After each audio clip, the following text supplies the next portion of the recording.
Welcome back to Teens No Cap. I'm your host, Charity Chafee. I'm a licensed mental health counselor in the state of Massachusetts. And you are listening to Teens No Cap, which is all dedicated to teens, teens in treatment, and talking teen. And we are interviewing different guests from therapists to clinicians to coaches to psychologists, all about their experiences working with teens and exploring their fun niches. So today I am so excited. I've actually been waiting for, for Yasmin to be on the show for a bit, but I'm welcoming Yasmin Miranda. So welcome to the show. Hi, Charity. Yeah, I've been really excited. I mean, I've been like weirdly fangirling over your TikTok for a long time, so I love it. like I love yes. it. But do you want to give us a quick intro of who you are, where you're located? Tell us a little bit about your practice, and then we can jump in.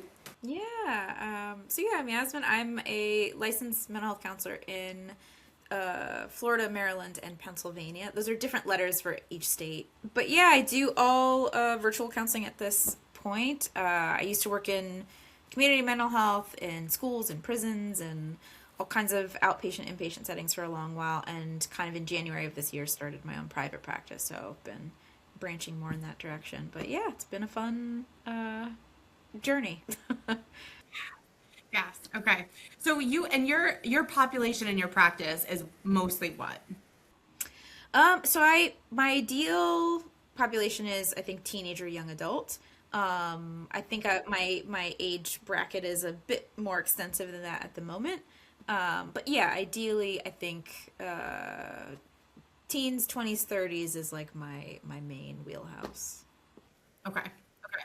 So tell me about your transition from community mental health to private practice because I feel like I had a similar one, and it's a very interesting journey. So I'd love for you to share a little bit about that with us. It really was. I mean, I I am very fortunate in that I had really solid like internship experience. So I remember when I was in grad school, they made us do, I don't know if this was a universal thing, but they made us all go around and be like, what's your goal, like your professional goal? And everyone except for me and one other person said private practice. Like literally everyone was like, I want my private practice. And I was like, I don't want to do that. And I was Fast forward and you're here. whoopsie. It's like record scratch. You're probably wondering how I got here now. Um, but I knew I wanted to work with kids. Like I was dead set on how like when I was a kid I had to go to therapy and I hated it because I really felt like I was being talked down to, and so like that became the whole like springboard for me getting into this career. Was I was like, I'm gonna be different and I want to be a cool therapist. So then when internship time came, because I had said that during that exercise that I wanted to work with kids, with teens, and like I think one other person said that. When we were picking internship sites, there was one internship site that was like a youth facility, and I was obnoxious. I was like, if I do not get this, I will riot. Like I was like, I'm one of the few people who said they wanted to work with adolescents. And they were like, all right, like we were gonna give it to you anyway. You can take several seats. Um, so I was like, lady, like chill. Um, but yeah, it was an amazing facility. It was Capital City Youth Services in Tallahassee, Florida, and they had an inpatient. I'm using inpatient very loosely. They called it timeout. It was like if families needed like some cooling down, like if there was a lot of tension, kids could stay there for a couple weeks. We also would like have longer stays for kids who were like runaways or like DCF cases. And then there was the outpatient side where it was like families were allowed to have like up to 10 free sessions of like family counseling or youth counseling. And I credit that, like that really just galvanized like my love for this population because I really got to like work with so many people and got like a foot in both outpatient and inpatient. And then from there kind of branched out to juvenile drug court for a good while, which was also just fun seeing like trying to train like like media training for celebrities. We had to do that for court of like say yes your honor or like don't wear socks with weed plants on it to court, like so it was a fun further experience with the joys of teenagers. Um, and then right around COVID, we got a grant to like go to school, so we got to kind of like do like travel school counseling for a bit, which was really lovely. Um, And then so yeah, so like half of my career has been like almost exclusively teens and families. I did branch out for a bit working at a prison for 3 years, which I actually like quite enjoyed. But yeah, I think I've always liked the populations that like people don't generally like to work with, like stigmatized groups. And I think that was my frustration with a lot of grad school is I would always go for like the developmental counseling classes, but they'd be like babies. I'm like, cool. I don't want that. Like what where do we get to the teenagers? And it would be like a chapter and that's it. That was so my I had one class in development, and it was lifespan development, which means in 16 weeks we covered birth to death, right? With all the things in between that. And I think we spent maybe 2 weeks on adolescents and teenagers, but like when you think about how big and how much happens in teens, like 2 weeks is nothing. Bananas. Just how little how much all the focus is on like the two extremes. I'm like, right, but what about this? And it was seemingly so little resources for it, which is why I think why I locked in on you so quickly. I was like, finally, like people are actually talking about this like important population. But yeah, and so yeah, so all of that for the longest I was like team 9 to 5, team like stability with jobs, and then the more that I like talked to people and saw people in private practice, the more I saw that like, okay, well this affords me the opportunity to kind of niche down. You're gonna hear me say niche. I'll tell you my own wounds with that word in a bit, but yeah, it was just like, oh, you can be a lot more selective of like the population you want to work with. And so I think the more that I saw like, oh, I really like working with this group, the more that became appealing to me. And so then I took the leap. But Well, I'm so glad you're in private practice because I do think that it gives you a lot of opportunities, like you said, to kind of pick your own caseload and really like hone in on the people, the population that you want to work with. And I also think like when I was in grad school, I never wanted to do private practice, right? But I think part of that was because what I was told about private practice, right? And so even in grad school, there were a lot of like negative connotations and a lot of people that are like, oh, that's like snobby. How can you serve people if you're private pay, private practice, whatever? And like, of course, I had professors and other people who are like, well, you're not in this field to make money, right? So just like, don't ever expect to like, they were like, you're going to make enough to live on, but not necessarily enough to like do all the other pieces. And so for all of those reasons, I was like, oh, private practice is not where I want to be. But then fast forward 10, 15 years into my career, like it's exactly where I am is allowing me to do all these other pieces. So you had mentioned the niche piece. Tell me about that. yeah, so I we could go on several other episodes just me talking about how like grad school doesn't prepare you for the business side of any of this career. So yeah, I was really green. Like I graduated in 2013, and it's 2026 now, so I've been at this like almost about 13 years. And in all of that time, like again, I'd always worked in settings where like you just got who you got. So community mental health is just kind of like people come in, they're assigned to you, take them. And so then when I was looking into private practice, I was really trying to learn from as many like savvy people as I could. And the question that kept coming up over and over and over again was like, what's your niche? And I was like, what? Like, what are you talking? What? No one has ever asked me that in the 12 previous years that I've been in this career of like, who do you want to work with? And so I didn't have an answer. And then I talked to my own therapist, who's just a lovely person. And she was like, all right, she was like, take 3 to 5 cases or, clients that you've worked with that you feel like you did a really good job with, you felt they were successful, and try to see what they have in common. And that was really like a helpful exercise. And there were a handful of I think patterns that kind of showed up, but like one of the main ones that kept showing up was, again, I did tend to like my younger guys, but also I think I did best whenever like I could use fiction or like comic books, like movies, TV shows, when I could bring kind of this like externalized aspect to therapy, I think I really did. It ended up being like really fruitful and really special. So yeah, since then, I think some of my favorite work with some of my kiddos has been when they're like, I really love this show. And then we find a way to like bring that into the work. Oh, okay.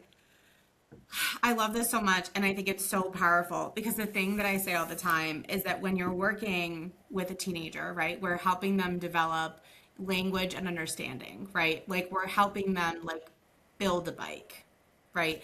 And it's a lot easier to build a bike when you have comparison to other things that you really enjoy, right? Um, and so when we provide the bridge and we provide the context of therapy to things that they're already invested in, that they already fully understand, it's that much easier for us to be like comparing different things, different emotions, different characters, presentations, villain stories, like all the things, because then we're basically using that world to play in and to be curious about in terms of like their own therapeutic journey. Absolutely. Yeah, it's been such a springboard for discussion in so many cases to the point where and I want to like remind people like you don't even have to be well versed in that fiction in that thing to like do good work with it. I think one of my favorite cases when we were doing the like traveling school counselor thing. I had these twin girls, just darling. I just could put them on a cupcake. I love them so much. But they were very like shy, very like quiet at first. And then they mentioned that they loved anime, and I'm a very nerdy person, but my family got bit by the anime bug way bigger than I did. So I was like, oh no, I don't know this one as well. And they're like, I love My Hero Academia. And so I printed out, there's like a bajillion characters in that show. I printed out like a picture with like a little thumbnail of like a lot of the characters.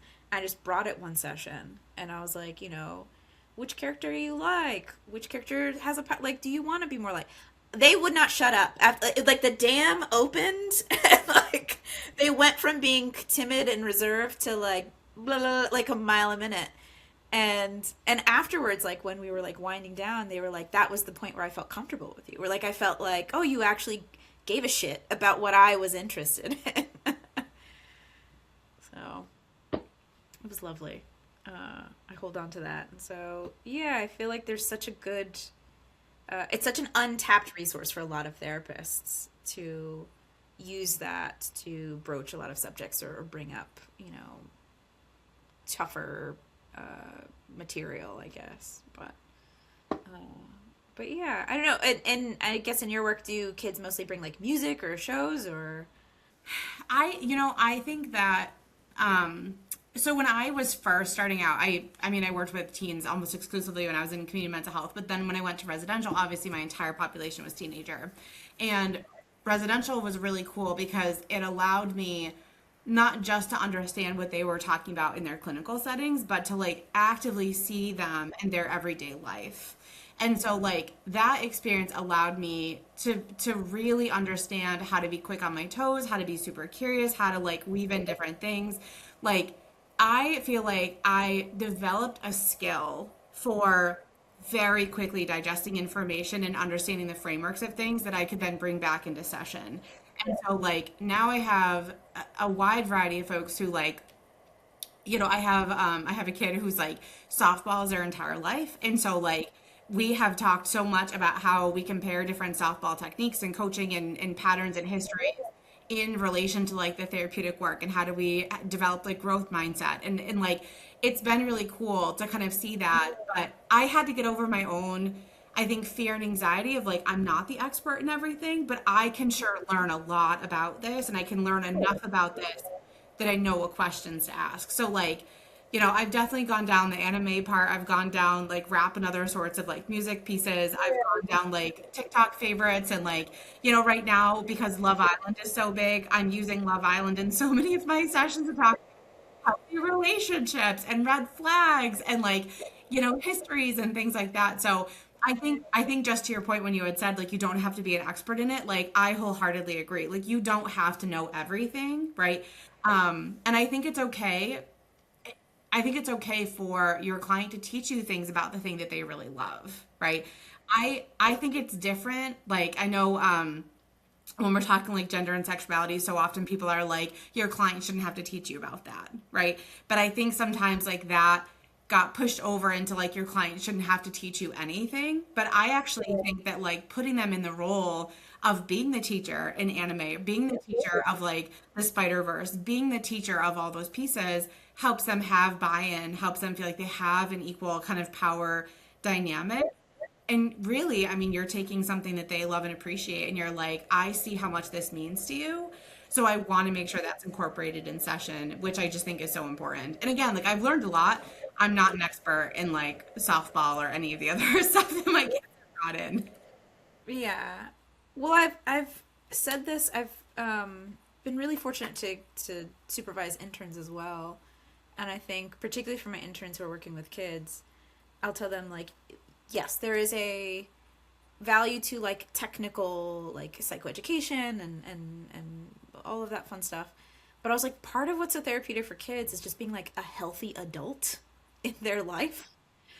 Um, and there were so many kids where like uh, who would like maybe not have a good understanding of like physical boundaries. Like they would want to be more huggy, and it was really helpful to be like, look, I'm an adult. That I get that maybe physical connection is the only way that you felt love in the past or you've had that validation, but like I'm going to show you that like I can be a healthy adult who cares about you, who roots for you, who's in your corner, but still has these like boundaries that are like appropriate, you know, within reason. We don't have to be robots, but like, you know, still being again a healthy adult. So yeah, I think there's something to be said. Kids really value being seen as like valuable, as like I value your opinion, like I take your 2 cents in.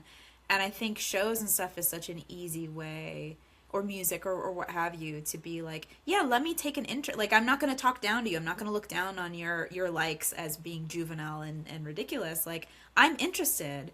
And I think that's such a like healing thing for teenagers sometimes to feel important in that sense.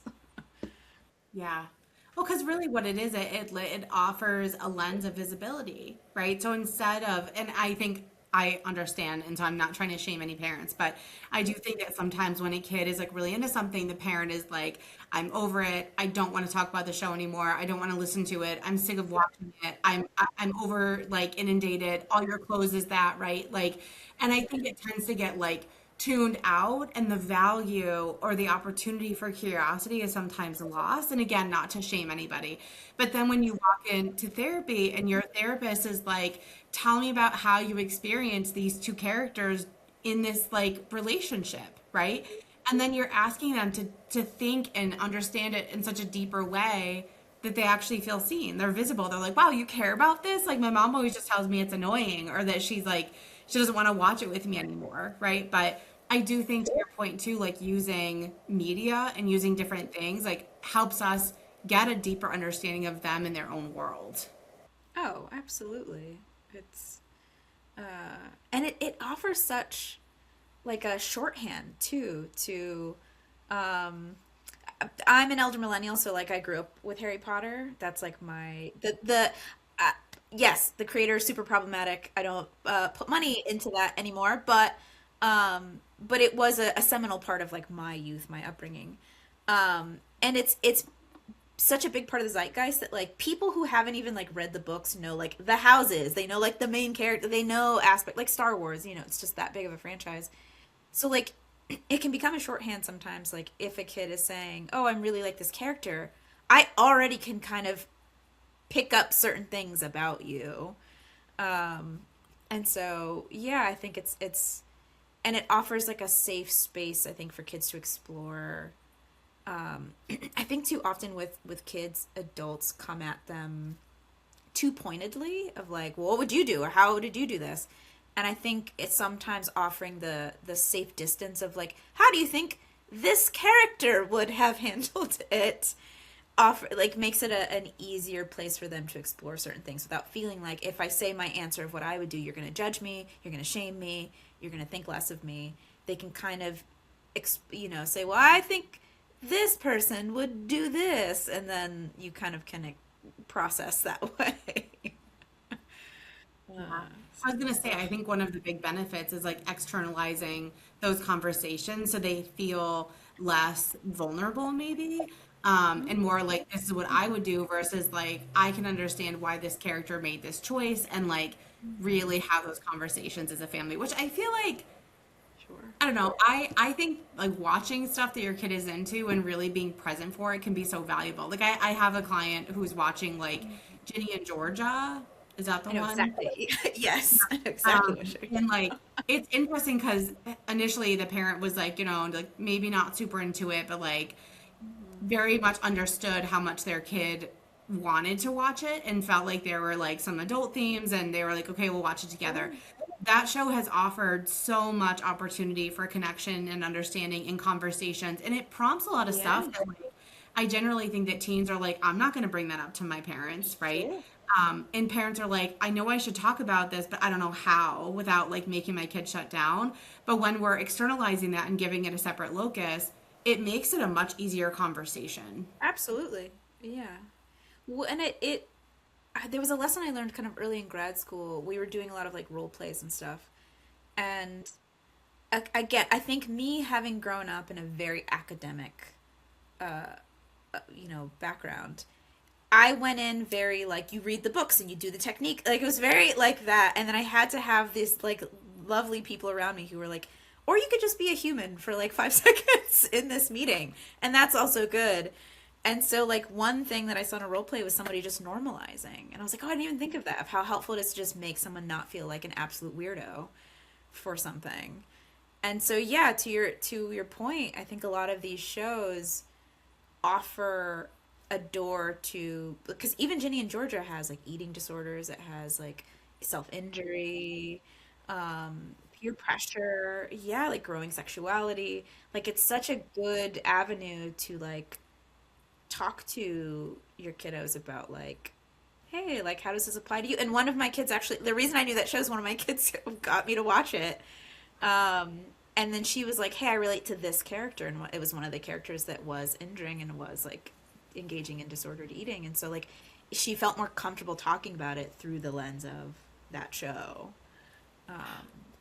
So yeah, totally agree. Well, okay, so I'm curious with all your work with these kind of like like fantasy worlds, whatever you want to call them.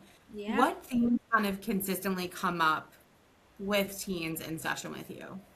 yeah, for sure.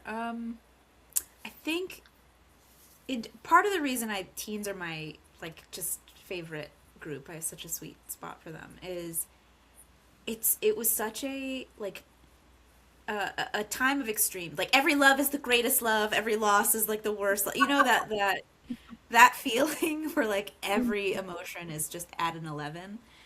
Um, and I love that. And they're figuring themselves out. Like they're finally like not taking everything adults say as gospel, and they're testing boundaries. Like it's just such an amazing. So much growth happens, I think, in that time period. And so I've noticed, especially now that media is starting to cover more of these kind of like spicier topics, um, that I've noticed a lot of my teens are gravitating towards those. So I think they're also gravitating towards, and maybe this is indicative of like the state of the world that we're in, but I think fiction can sometimes provide a sense of like justice or resolution that doesn't exist in the real world. And so I've noticed like for a lot of my kids that are struggling in situations where they don't have as much agency, they don't have as much ability to like right certain wrongs or leave a toxic situation, there's something so comforting or soothing about hero movies where like the good guy wins. Or one of my kids is obsessed with The Rookie, which is like one of those like kind of cop roles.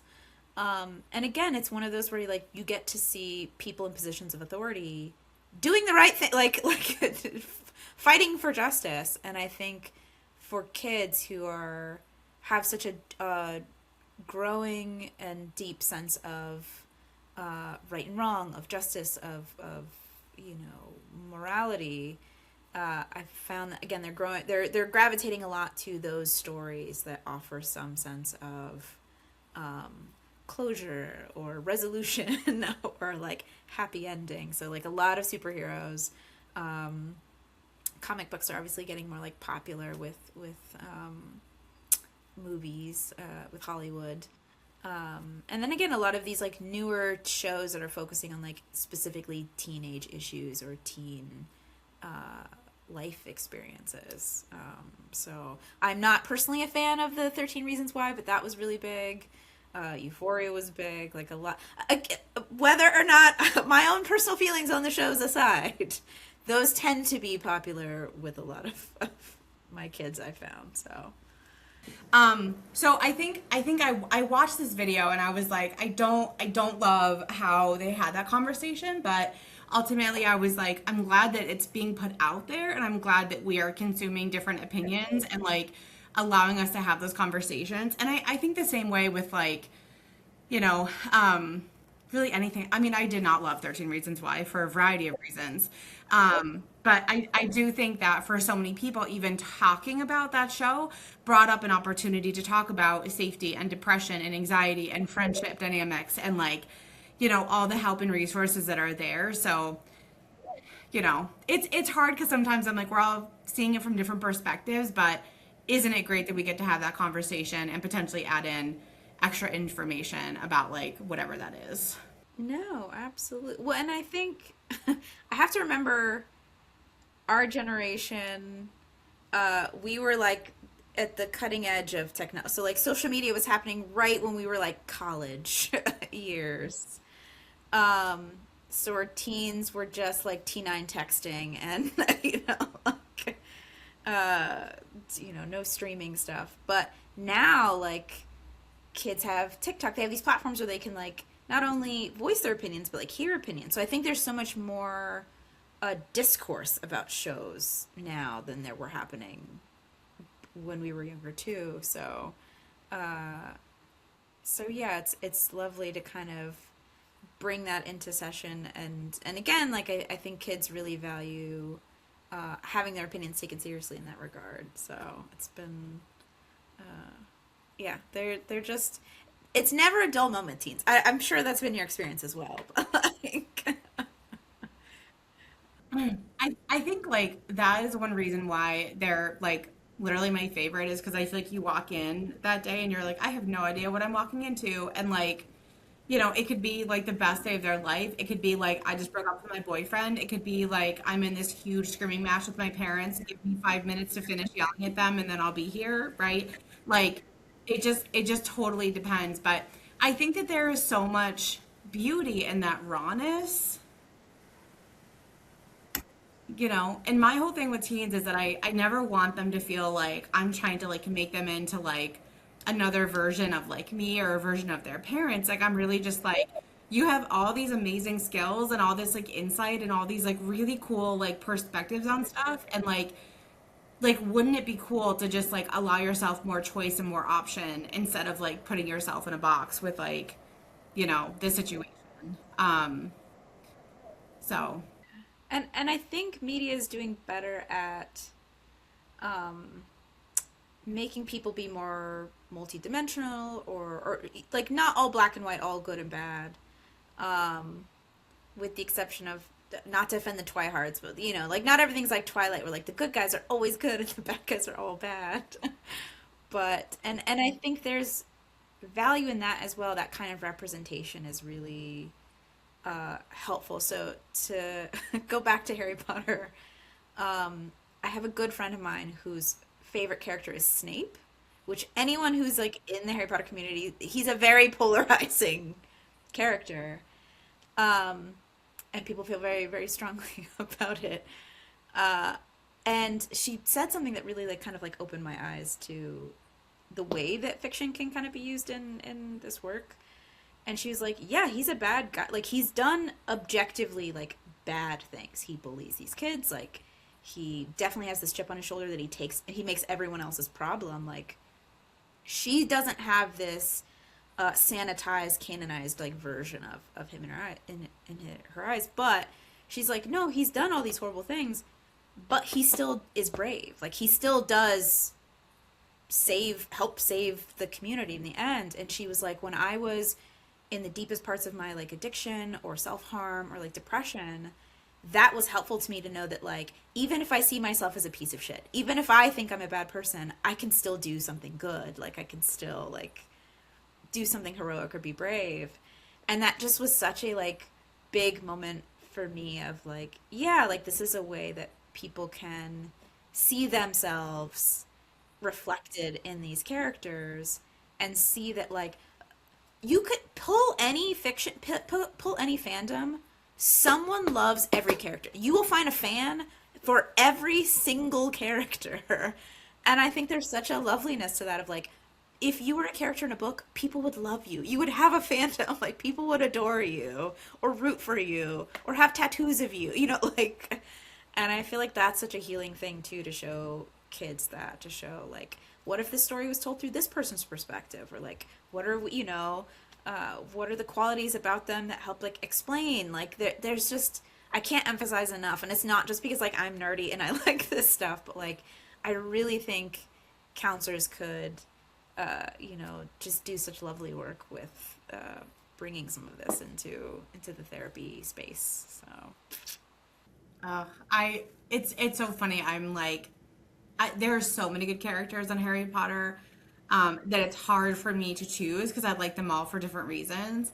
But I think that I have a particular soft spot for Snape, um, because of his, like, seeing it from his perspective. Like, I can imagine how sad some of those things were, right?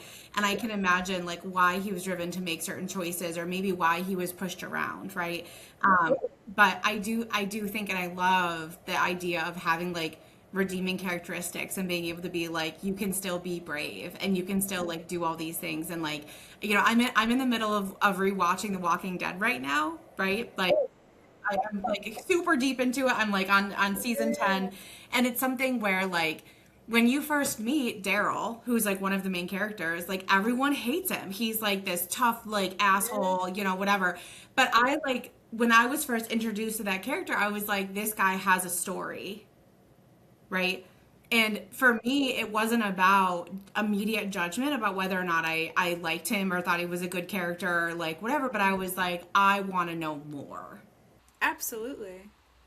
Yeah, I think some of my favorite characters tend to be ones that have a growth, like an arc.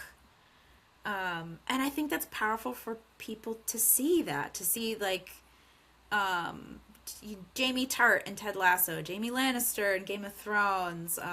There's so Batman and the Batman, you know, these people who, like, learned lessons and were like, oh, I need to do better. And they went from maybe being people that character, you know, that fans didn't like at first, to then, like, forgiving them. And I think there's a comfort and there's a safety to seeing that process happen, and, like, oh, maybe I'm also redeemable. Maybe I'm also, like, capable of growth. So yeah, Snape's a great one for that. I didn't even think of Daryl. That's a good, good one. It's funny because I think I don't know if you ever were, like, a Sons of Anarchy fan. I didn't get as hard into it, but yes, I like it. Uh-huh. Okay. So even like the Sons of Anarchy main character Jax, he has done bad things. And Yeah. then he has, like, not had a great experience himself in life. You know, he dealt with a mom with addiction. Like, there were lots of pieces to it. Yeah. But what I thought was so profound about that character is that he was so fiercely protective of his family that I could see that in some regards being like, that is a hero, right? Like, and it's really interesting to look at, like, the different perspectives and lenses we have. And, like, I was so into that show and was, like, devastated when it ended. It needed to end with Yeah. how everything came out, but, like, Sure. I think, like, there's so many things that we can pull from media to use in these deeper conversations. But then I'm curious, because I know that, like, you and I are kind of, you're definitely doing that, and I use that when I can. Yeah, But yeah. I'm curious if you have thoughts on why. Like, why don't we use that more? Like, what is the barrier to us, like, truly making that part of, like, teen therapy, or just conversations with teens? I think a couple things. That's a really good question. I think part of it is, again, that uh, there's such a weird thing in this space where, because I have a very big chip on my shoulder when people call psychology a soft science. I'm like, guys, it is harder. Like, it is harder. You put two hydrogen and one oxygen, you know what you're gonna get. Yours is predictable. Like we're dealing with people. It's hard, dog. Like, and so I feel like there's this tendency for people, especially when they're green, especially when you're coming into grad school, to latch on to like this is CBT and this is a miracle question and this is what I got to do, and you get scared to like branch out or try things. But like that's where the really good work happens. And so I think going back to kind of that point of like if you're not super well versed in that fandom, you might feel out of your depth.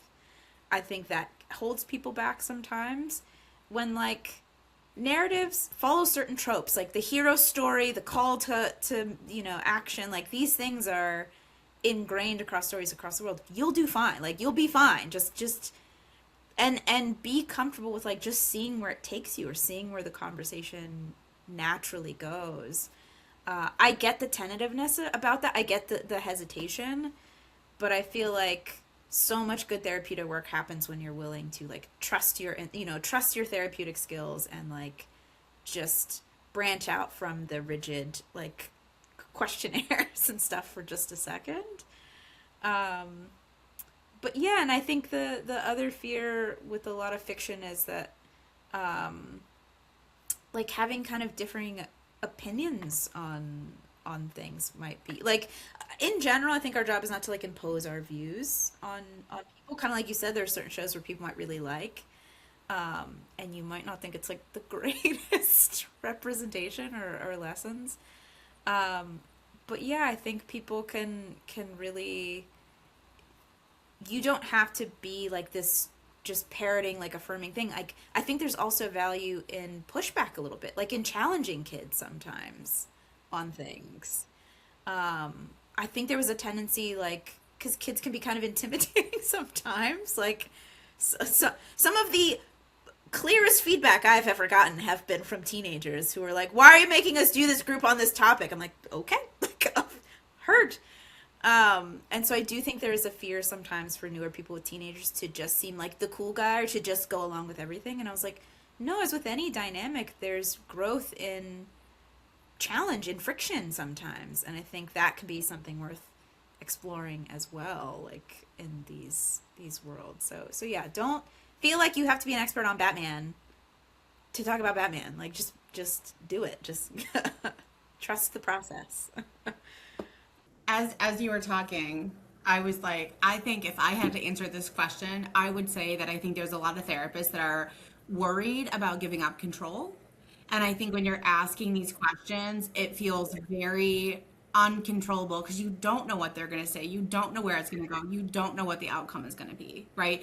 But I also think that like that is, to me, lending to this deeper topic or content where in grad school, when we're taught about adolescents and teens, we're not actually taught about managing risk and liability. We're not taught about like, like centering all of the could be's, right? And one of the things I like see the most, because I work a lot with self-harmers, is I have people who are like, well, I don't know how you could ever do that because I don't know how you manage the risk and liability in that.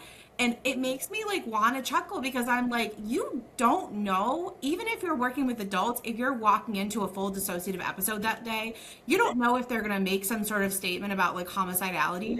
You don't know if they're going to walk in and disclose something. Like we literally are shooting from the hip in so many ways because it's like, we'll see what we get that day. But it's funny to me when people are like, how can we manage that? But I think that's part of it, right? Like people are worried about like, if I lose control of the session, what's going to happen? But I also think that that is a great opportunity to role model different parts of connection and repair and conversation and conflict, right? And I mean, you don't have to control it, right? But like being the competent, safe person with boundaries is really important. And that's really what you're talking about is like, being a safe person actually isn't just going along with everything. Agree. Yeah. I think there's some of the early on, I remember there was a group that I was like helping to co-lead with like one of the interns, and it was on like healthy relationships and granted, these groups that we're running for teens were at like 4 o'clock, so they had just been in school all day and they could not be bothered. So you're already working an uphill battle. And I think we were like giving them like asking them like, you know, what do you look for in a healthy partner, and they were like, oh no, like whatever, cute, whatever. And I could see the intern was like struggling, so I started doing take this for, you know, the grain of salt. Sometimes I will intentionally give wrong answers just to get them to be like, no, like, and to challenge me. So I'll be like, oh yeah, so like you'd be fine if like you just paid for everything, your partner treated you like crap, and they're like, no, I would want that. And then they suddenly started like giving answers to like what they wanted. And so I feel like it's the same thing with these discussions of like, not in a dickish way, but like you can challenge. Like one of my kids loves Tony Stark, and if I say anything even remotely erring on a negative, she will be like, stop talking, I hate, like I will end this conversation. Like she gets very like heated about it. Yes. She's like, I will hang up. And I'm like, okay. So yeah, but then that breeds like really good discussion of like, fight your case, like you know, tell me why. And then they get really passionate. Teens are just such a passionate group, but I feel like again, if you can open that floodgate, there's so much like rich content in that, and it's my favorite. So No, I agree with you. That's so funny. I definitely have some clients that are very Harry Styles is a big one. yes. That I can say no wrong about. And there are some other kind of like celebrities and storylines and characters that are like, you know, very high up there. And it is interesting because it does give an opportunity for debate. And like one of my favorites, with my kid with Harry Styles one day, I was like, okay, we are gonna switch roles right now. And I'm gonna be you and I'm gonna advocate for Harry Styles. And you have to give me all the reasons Yes. why Harry Styles is maybe not like a healthy role model. And now I'm here to say whether or not Harry Styles is a healthy role model. But I just Wow. wanted to switch that. And she literally was like, okay, bet Charity, I can be a better therapist than you can be. And then literally sat there and fought me about why Harry Styles sucks for 35 minutes. Wow. I love it. So, and then afterwards, I was like, oh, interesting. Did that shift your perspective on Harry Styles at all? And she was like, fuck no. And I was Yeah, like, exactly. okay. But like, really good content and conversation. And then the next session, I was like, hey, like, did you see any value in that exercise, even if it didn't shift your Yeah. experience on Harry Styles? And she's like, I mean, I guess I just saw it as like, not everyone is gonna love Harry Styles the way I love Harry Styles. And I was like, if that's the message that you can get from that, like, I love that for you. So they're fun. They're so fun if you're just like, and I think the other piece is like, I never take it personally. Yeah. I think you have to be really good at that in working with teens where it's like, you can tell me to go fuck myself, but it's actually probably not about me. 100%. Yeah. Well, and that's what I'm saying. I think there is. I'm not. My style is not as like psychoanalytic or abstract. As like, oh, you dreamt about this. This means this kind of thing. But I do think again, like those are good discussions for you. Like you can still ask someone like what it means to them, or glean some meaning from that. And so yeah, I think like depending on who the person's defending can tell you a lot about what's important to that person. And I think there was even like a TikTok that I felt called out on. I was like, all right, rude. Where it was like listing, it was like a woman listing like the characters that she likes, and they were like Kaz Brecker from Six of Crows. Like it was a lot of like guys who are really burned and like would burn down cities like for their loved one. And she was like listing all these guys, and I was like, yeah, I love all these characters. And it was like, so you really wanted someone to fight for you, right? And I was like, ouch. Okay, well, And we're done here. We are done. that's enough internet for the day.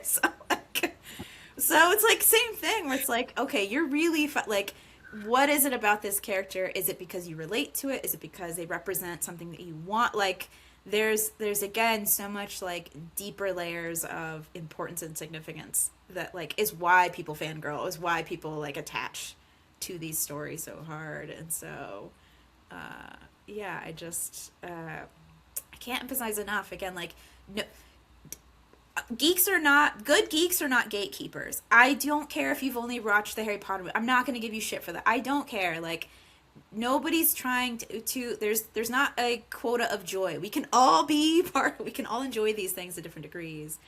So I want to encourage people, like, please don't feel like you have to be expert in this stuff. or have like formal, like there is geek therapy. It's like a real thing. You don't have to necessarily. It's great to get that training, but like please, like this, the messiness I think of this topic is part of the appeal. It's not as structured, it's not as formal, it's not as rigid, and so I think that lends itself well to the beautiful chaos that is adolescence. So yeah. No, I love it. I love it. I couldn't agree more, which is obviously why we're talking. But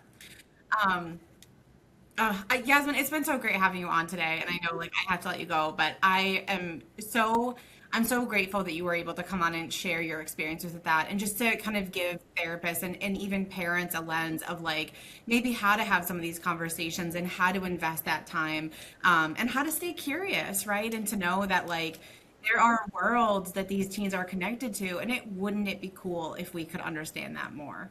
So 100%. Well, yeah, no, I'm really grateful for the work you're doing and for bringing attention to this demographic that definitely like needs it. And so, yeah, it was genuinely my pleasure, and I'll keep annoying you in other avenues and other platforms, I'm sure. So. no, it's never annoying. Because I'm very much like I posted this week, like I'm anti gatekeeping, I'm anti like exclusionary, right? Like I want everyone to be involved in this, and I really truly believe like if we can do better for our teen populations, imagine how much better our young adult populations are going to be. And then imagine how much better in 50 years our great grandkids are going to be, because they've had that support. So to me, it's very much all hands on deck. And like, I'm just as obsessed with you as you are with me. So like, in like the best way. That means a lot coming from you. But yeah, no, happy to. And look forward to see what else Teens Uncharted does, and all these like new branches and stuff. So yeah, very, very glad to be able to witness and be part of your growth. So yes, thank you. Well, I'm so glad you were here, and I'm going to drop your links below too, so if people want to reach out in the state your license in. And I also would love to drop your TikTok link, because I loved your TikTok series on diagnoses, because I felt like that was such a cool way to connect this world with them. So I'd love to drop that below too, so people can go back and watch this stuff. I need to get back on it. I've had such a lull, but yeah, it's been a fun little series to do. So yeah, thank you so much. I really appreciate it.